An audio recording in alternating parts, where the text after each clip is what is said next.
Hello, malangga, mga Koreans. Ito po, isi-share ko lang 'to bago ko siya makalimutan i-post.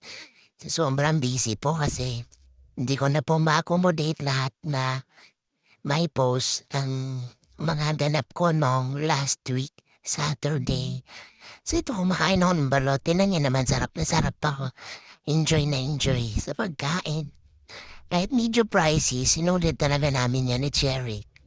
So, tig-dalawa kami. Ay, yes, tig-dalawa. Yes. And then, yun na nga, sinulit ko talaga nila yung asin, suka, and then, ay, hinigop ko yung sabaw, asin, sarap. Kasi yung mga langga, paborito kong balot kainin, yung maliit yung sisiyo.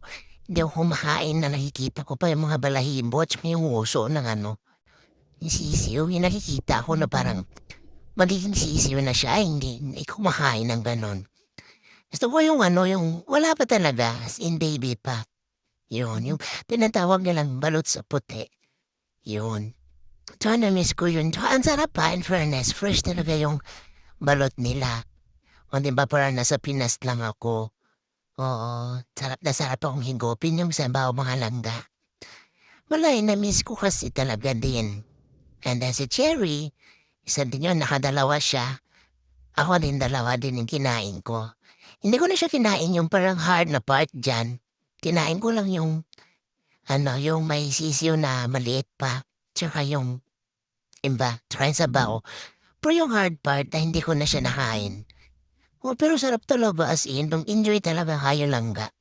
Punta kayo doon sa Yaumati. And then, exit C lang po. So kung nag-crave kayo ng inihaw, balot, Pinoy food na, Pinoy grill, punta lang po kayo sa Yaumati, Exit C.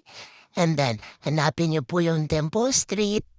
And then, if I'm not mistaken, right or left. Well, anyway, mabibilis niyo lang naman mahanap eh.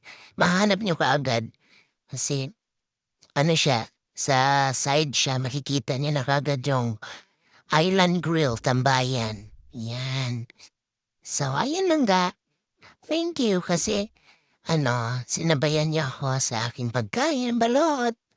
And then thank you very much po sa inyong panonood at sa pag-support sa aking mga video. Thank you very much. God bless.